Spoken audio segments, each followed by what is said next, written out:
Thanks for listening to our daily devotional. The lesson today is a rose by any other name. Well, how you like the dandelions I found in the yard? You're thinking, well, Jack's going crazy. Well, that may be the case, but we realize that's not dandelions, that's roses. I think it is at least. These are some artificial flowers my wife had. But it reminds us of the saying, a rose by any other name is still a rose. Well, that applies in a lot of things. People can call things or try to dissuade you from believing something is what it is by changing the name. Well, Daniel, in Daniel, the first chapter, as we read Friday, we're told in verse 6 now among these were the children of Judah, Daniel, Hananiah, Mishael, and Azariah, and unto whom the prince of the eunuchs gave names. He gave unto Daniel the name Belteshazzar, and to Hananiah, Shadrach, and to Mishael, Meshach, and to Azariah, Abednego.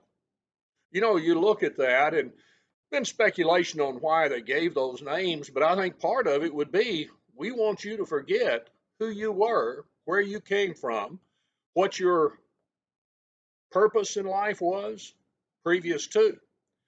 Well, we know it didn't work. You find that their allegiances were very strong. Some of the greatest stories in Daniel, the accounts of Shadrach, Meshach, and Abednego, as they went into the fiery furnace, and Daniel, as he opened his windows towards Jerusalem and prayed, they never forgot who they were or their allegiance to God. But today, whenever we face such things, we realize that we have a name. We're Christians. We belong to Christ. And as such, we have a responsibility. Paul said in Galatians 2 and verse 20, it meant that his life was lived by the faith of the Son of God who loved him and gave himself for me. Those on the day of Pentecost, as they became Christians, as they were baptized in the name of Christ for the remission of sins, they determined to continue steadfastly in the apostles' doctrine. Well, there were a lot of attempts to try and get those people to forget who they were, to forget God. And today we find that many times we can be called different names. We can be looked at with derision. We can be looked at with disdain. We have people that try to get us to forget who we were, who we are, and what we ought to be about. But the reality is, we need to be like the Apostle Paul. We have a task to do. He told those in Corinth, 1 Corinthians 10 and verse 31, whether you eat, drink, whatsoever you do all to the glory of God. Why? Because I'm a Christian.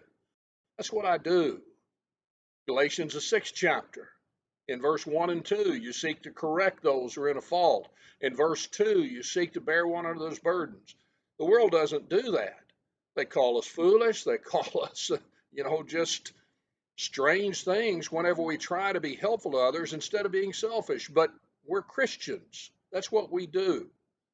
We find in the book of 2 Timothy, the first chapter, people deride Christianity and try to put it to the wayside. You can't live like that. You can't do that. It's outdated, outmoded, all these things.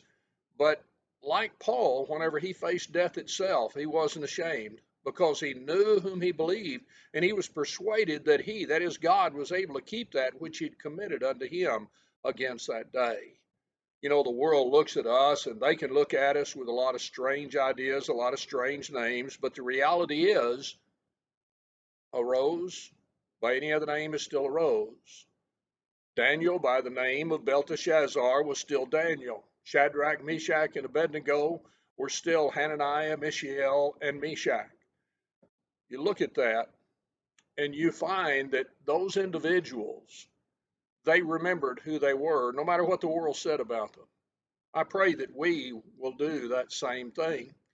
Our task, first of all, is to make sure that we do have that name, that we are Christians belonging to Christ. That means we submit unto his will. We are baptized in the name of Jesus Christ for the remission of sins, and thus we are added to his church. We're part of his family. And whenever we do that, we will have a great day if we never forget who we are, no matter what the world says. Thank you for listening. Thank you again for joining us in this Bible study. We remind you, if you'd like to follow along in our daily Bible reading, the link below in the description of this video will give you the PDF so you can read right along with us. If you have any other questions or if you'd like information on a Bible study, contact us with the information provided on the screen before you.